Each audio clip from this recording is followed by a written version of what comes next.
fellas, my people, my fellas. How are you doing today? You see my white shirt? I mean, you can't do it. It's not doing it justice. The camera is not really showing it. This looks good, my brother. Looks good. You know, we love looking good. Looking good ain't just a woman thing. Man's gotta look good, you know. Great stuff. So today we're talking about Tanzania. You know, Tanzania, this is a beautiful place, my brother. I don't sugarcoat, you know. I'm always telling you the truth. Amazing place. Lovely place. You want to visit Africa, it's one of the places I would suggest you do. You go see Tanzania. The beach, the people, the food, the culture, my brother. Nobody's going to ask you, where are you from? Where are you living in a beautiful country? Yeah, so in Tanzania, the government of Tanzania is moving to a different direction right now. They are suppressing foreigners from operating in certain sectors, okay? So some businesses, they believe, should belong only to Tanzania, or they should leave those opportunities only to Tanzanians. We're going to find out about this because why? Many African people come to Tanzania to work, okay? They migrated for some reason. Some came for war. Some came because their country is in conflict. Now, some of them, will they be unable to function and work and earn an honest living? You must remember, sometimes people do dishonest living because they cannot earn an honest living. Let's find out about this. What's happening, everybody? I hope you're doing good. It's a beautiful day. Thank you very much for stopping by. You appreciate it. This is home. My name is Zack. I see you. I feel you. I see the love from all over the place. USA, Canada, United Kingdom, and the Caribbean. We want you here. We love you here. Listen, you want to know about the motherland? This is where you want to be. You look on YouTube, you're going to find a lot of videos about the motherland. They're going to give you good news. It's nice, but it's not this nice. Okay, so before we start, please do this, okay? Can I ask you to do this? It costs you nothing. It makes us feel appreciated. Do this first. Great stuff. Let's go. Now, the government of Tanzania has moved to protect local enterprises by prohibiting non-citizens from engaging in a wide range of small and medium businesses activity. Is this a good thing? Is this selfishness? Or is selfishness allowed in certain cases? We're going to find out about that. How about the people that live there, but that are not necessarily Tanzanians? How are they going to live if you say they shouldn't sell bananas in the street? Let's find out about this. A directive signed by the Minister of Industry and Trade, Selemani Saidi Jaffo, announced that foreigners will no longer be permitted to operate in several businesses traditionally dominated by Tanzanian nationals. Now, what business is this? Let's find out. We're talking about mobile money transfer, okay? You know, mobile money transfer is basically if you want to send money to your cousin in the village, and you don't have a bank account. It happens a lot in many African countries because not all African countries have bank accounts. I mean, not African people. Some people, I mean, you get what I'm trying to say. It's very easy because everybody's got a cell phone. If you have a cell phone, you can send money to your cousin in the village without having to go through the complexity of a bank account and stuff. Because if you're going to send through a bank account, you better have a bank account too. So somebody with this genius found that everybody has a cell phone, but not everybody has a bank account. Therefore, you can use your cell phone to send money like a bank account. Now, when you send money through a bank account, sometimes you have, you know, businesses that will help you send the money through a cell phone, but they take a percentage. You know what I mean? The next business where foreigners are not allowed is mobile phone and electronic repairs. So you can't have a mobile phone stand or, you know, repair cell phones. Only Tanzanians can do that. The saloon business, we're talking about hair, you know, haircut and stuff, unless it's in a hotel or for tourism purpose. If you have a hotel and you have a saloon inside, fine. If you don't, you cannot have a saloon as a foreigner. Home office and environmental cleaning. So cleaning of companies, cleaning of homes by company can only be done by Tanzanian. With small scale mining, Tanzanians only. Postal and parcel delivery, Tanzanian only. Tour guiding, you know, Tanzania is beautiful. You know, somebody who perhaps a foreigner who doesn't want to be a criminal perhaps will want to show you around, you know, and get paid for it. That's for Tanzanians only. Owning and operating a radio or TV station. Okay, that goes without saying. Gambling machine and operations outside casinos. Tanzanians only. So I think you understand a little bit where we're going. Okay, is this a good thing? Trying to promote the locals to better themselves, to get opportunities. Now the question is, what if the locals don't want? Now, how the foreigners are disrupting The locals, question mark. Now, who are the foreigners we're targeting? We're going to talk about it. Tanzania is targeting Chinese traders, okay, because many operate in small retail outlet. You see Chinese everywhere. Chinese, in most cases, have left China coming to Africa as a new land because there's a lot of Chinese people in China. So they need to find another place where they can stay. Do you know that in China, there was a time where you could only have one child? Do you know that? There were so many Chinese. The government made a law. Every couple could only have one child. You can't have two children. That was China. But right now, well, in order to alleviate the pressure, they've allowed many Chinese to go to other lands, to other continents, especially Africa, because you like to praise all foreigners. They've acquired land, they have farms, they have businesses, and now they're competing at the lowest level. Okay, they were supposed to be selling big things. They're not selling big things anymore. They're selling the small bofrot. That's how it's called in Ghana. Magwinya, that's how it's called in South Africa. Mandazi, that's how it's called, I believe, in Kenya and Tanzania and Congo. You see, Africans have a lot in common, right? Okay, so we need to stop the hate between each other. Tanzania found out too many Chinese are growing into the informal business, and this is not good for the country. They're targeting Indians and Pakistani nationals. They're very much involved in the electronics, mobile services, and wholesales. I mean, in many countries where you go, even in South Africa, you see a lot of Pakistanis doing electronics and mobiles. I mean, yeah. Is this a good thing to try to push away the Indians and the Chinese and the stuff from the informal market? It sounds logical. I don't know if an African can go to India and start an informal market, or in China. I don't think you can do that. So I think Tanzania has something, they're working on. Now, it's not limited to that. In Tanzania, you find also people from Burundi, Rwanda, DRC, Uganda, and Kenya that have mobile kiosks and many small shops. They have cleaning services. They have low capital businesses in both the town and Dar es Salaam. Okay, so these, as you can see, we were saying Burundi, Rwanda, DRC, Uganda, and Kenya. These are neighboring countries. They're all part of the East African community.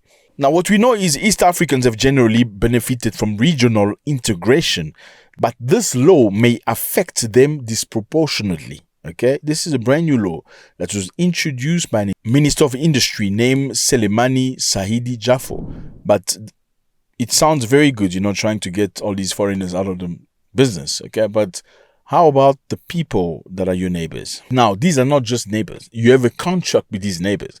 You have a community that is called the East African Community.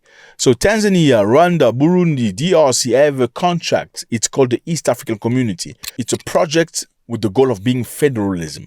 The goal is to bring Africans from the East together to form a bloc, a little bit like the United States of America. It's like you have one rule that says that people from Colorado only are allowed to do the, I mean, it's not official yet, but that's the direction they're moving. By implementing this law, you're going to get victims from most of these countries, from Congo, from Burundi, from Rwanda, from Kenya, and other things. Yes, Tanzania new directive restricting non-citizens from certain small and medium businesses may conflict with the principle of East African Community, especially regarding the free movement of people, labor, service, and right of establishment. So you can see they've already implemented a text. They've come together where people from all these countries can go to the next country with no visa, and not just that, they can go and stay and live. And not just that, study and create a life with no problem. It's a choice they made. Now, coming with this law could be detrimental to that. The East African Community is a regional intergovernmental organization that was established to promote economic, political, social integration among its members. It was originally formed in 1967 by Kenya, Uganda, and Tanzania, but collapsed the first time in 1977 due to difference in political and ideological views. But then it was revived on the 7th July 2020. Africans say, okay, you know what? That thing died. We need to revive it. It was a good thing, good idea to bring Africans together so they can work like a family. Okay, let your kids come together. Let's break the borders because these borders were created by the white man. I know South Africans don't like to eat. No, we're not talking about South Africa right now. We're talking about East Africa. Well, the thing is, anyway, let's not get into that. So they said, let's create a community where these people all speak Swahili anyway. They all have very similar cultures, similar mentality. Okay. okay, they understand and respect one another. Let's create a facility. I mean, all these countries are rich. There's no poor country here. Let's make it a nice place where people can see each other. They can learn each other's cultures. They can grow. They can build. That's what the goal is. Now, which countries are part of this? There's Kenya, Tanzania, Uganda, Rwanda, Burundi, South Sudan is part of it, Democratic Republic of Congo, and Somalia. Somalia joined in 2023, but they're still looking. Somalia people. Anyway, let's not talk about Somalia.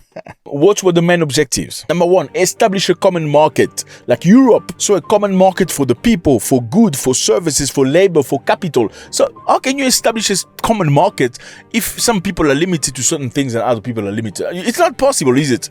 Number two, enhance peace and security in the region. So if any other country has a threat, like terrorists or something, everybody will come together and beat the living crap out of the terrorists.